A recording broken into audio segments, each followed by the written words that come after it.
Hello and welcome to That British Homestead. Today we're here at sunrise, or it's just before sunrise actually, and we're going to do some weeding, so let's get started. It is an absolutely beautiful day today. It is nice and crisp, isn't it? Although the days are drawing in, the weeds have not slowed down. So even though we all have here, anyway, no-dig beds, so I have 3 types of no-dig bed that I'm using here. One that you can see here, which is the traditional no-dig bed, which Charles Downing suggests. So it is cardboard, which obviously is completely broken down now, covered in horse manure that's really well rotted, so it's basically just dirt now. Just because you are doing no dig, I think it's like the biggest conspiracy, because I always believed, oh, if you have no dig you have no weeds. That's not actually the case. It's more like reduced amount of weeds, and honestly this bed I've just topped up with horse manure, and the amount of weeds I get on it are minimal. Now, what I've found is when you change crop, so every few months you need to top it up with horse manure, not once a year.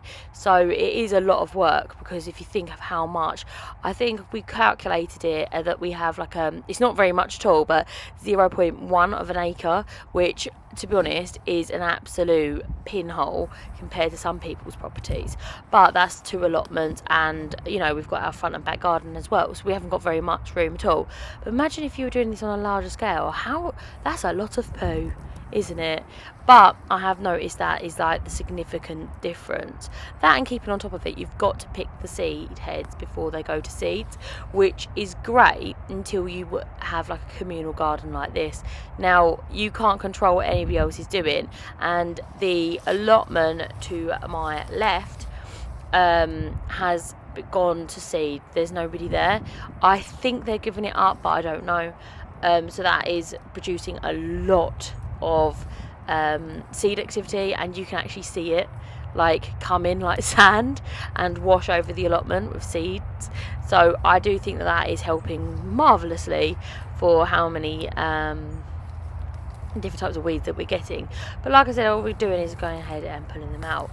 I do find that when it's this horse manure, it's so easy to pull the seeds. Like, they come up like a dream. They're really, really easy to pull. The only ones that I find a little bit difficult is the docks. Now, docks have really, really established roots because they're a perennial, and just going ahead and using the hori knife, a serrated side of the hori knife makes quick work of them. As you can see here, it just slides through them with a bit of a wiggle, because they have really, really, really woody stems. But honestly, it isn't that bad. But what I just want to ensure that it doesn't go to seeds, because dock seeds, they're very, very like fragile, and as soon as you touch the plant, they kind of like burst everywhere. And every one of them dock seeds is going to be a right pain in the bum to have to pull out. But everything else is not even a problem. Not even the dandelions.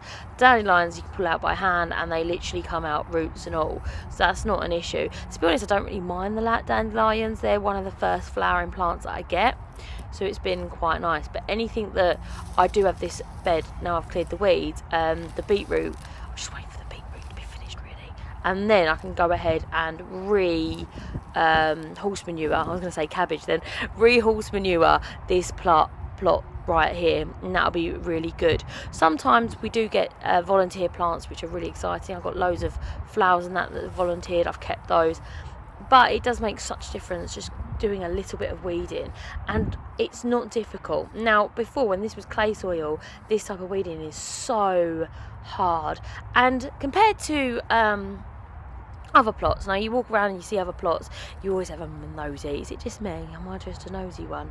I do get quite a bit of grass from my on my plot, but also I am using horse manure, which has hay in it, right? And hay has hay seeds. So that's where I reckon those are coming from. They're not an issue to get out. I pull them out. The chicks, well, I say chicks, the chickens absolutely adore grass, so that's always a treat for them being thrown in there. But I reckon that's a lot of the hay that comes from. We never really think of that. Although the horse manure gets very, very hot, I don't think that it gets and kills all of those grass seeds, which can be a little bit of an issue.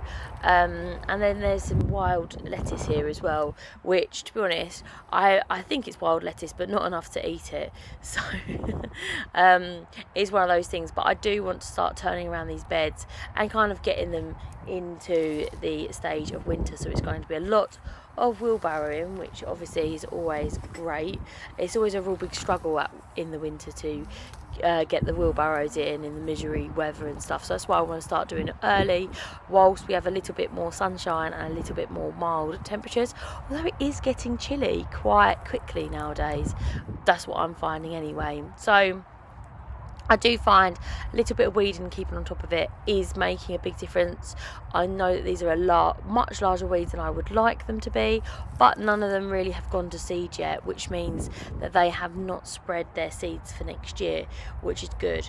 Once I've removed the onions from this bed, I will be going ahead and spreading more horse manure. I'm not sure if I'll cardboard it and horse manure it or just horse manure it in general, because it's not going to be the first time that I put them down. Who knows? I'll decide that little thing later. I also have, this is the second type of bed that I'm going to be showing you. This is horse manure covered in black plastic, and I have found that the black plastic produces a lot of weeds because I don't know, there's just like mud builds up on top of the black plastic, and it's like the perfect hub for weeds. I think I've weeded the black plastic more than I have the horse manure beds, which is really weird. I did have a lot of root stout beds with hay, straw, which I have moved away from because I found that the weeds are quite significant in them.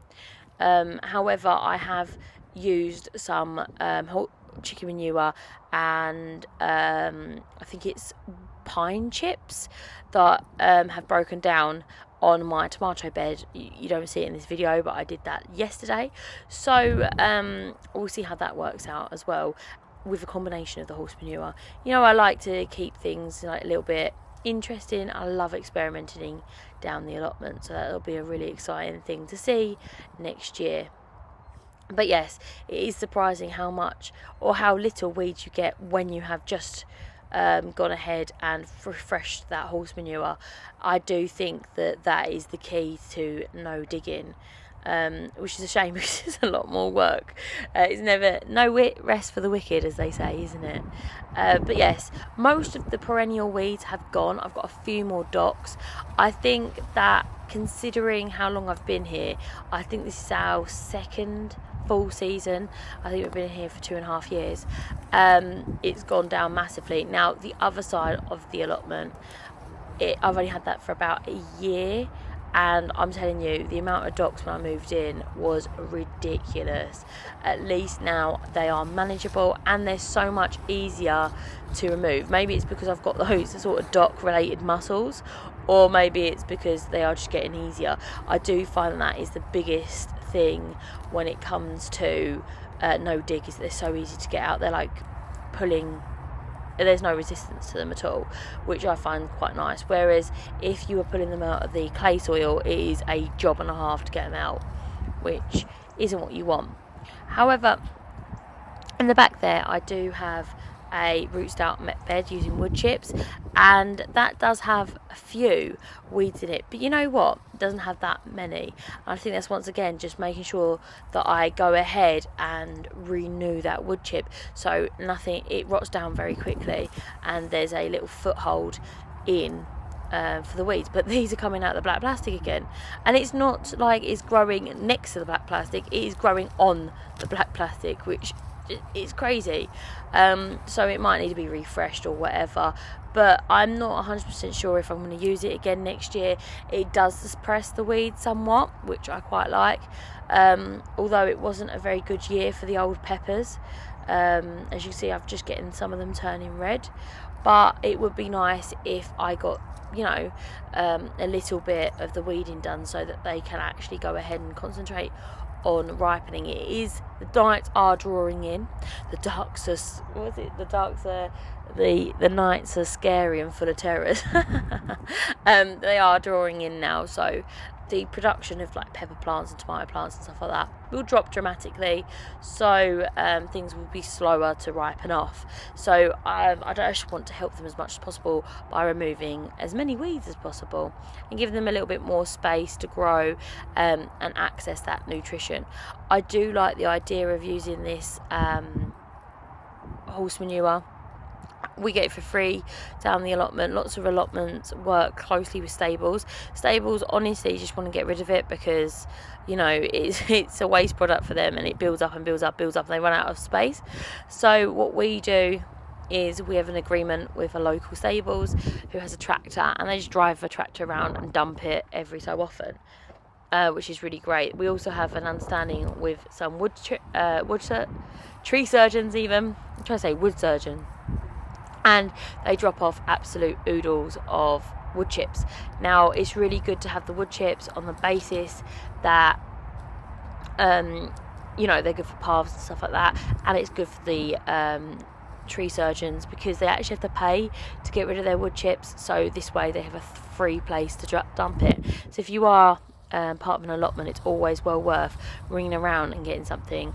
Some people do charge for it, but if you ring around enough people, there are some that are very nice people that will happily drop it off for you for nothing.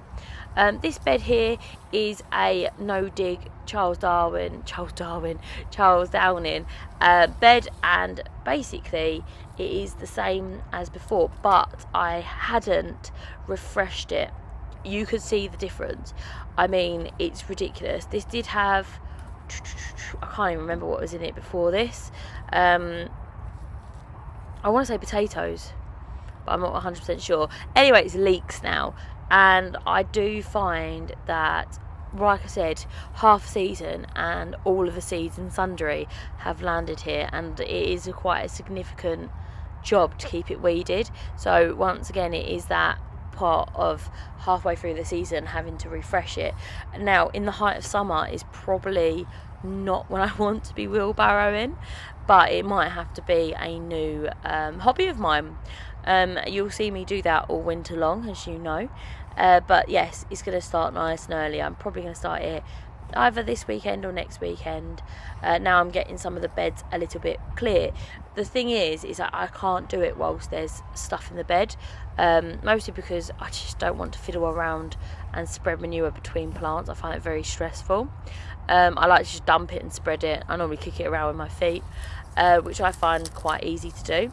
Now, like I said, it's not particularly difficult to pull these weeds out. They're just very, very, very spontaneously everywhere. However, there are volunteer potatoes here, and the volunteer potatoes, I've actually done a little yield of new potatoes, which is very exciting. So I'm going to go ahead and pull them out. We actually cook these up with a little bit of butter, and they're really, really nice. Everything's nice with butter though, isn't it? It's probably not the healthiest, but yeah, like I said, nothing's difficult to come out. And to be honest, lots of these weeds are actually volunteer potatoes, so I am getting quite a lot of them mini little potatoes coming in, which is really nice.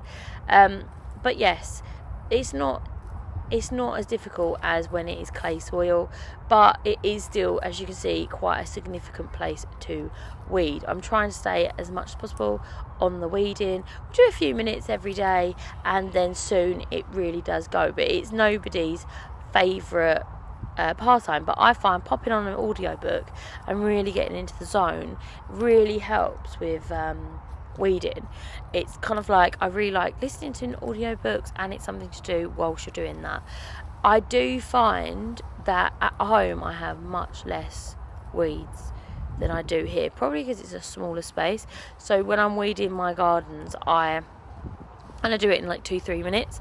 I normally do it whilst doing something else, but here I find that it takes me probably about an hour or so for this allotment, which I've had for longer, just to like go through and pull the weeds, and it makes such a difference. When I came into the allotment on this day, I was like, oh my days, it's so significantly weedy, like it looks awful. And once I left, I was like, wow, I've done so much, it looks amazing. So it does make a big difference.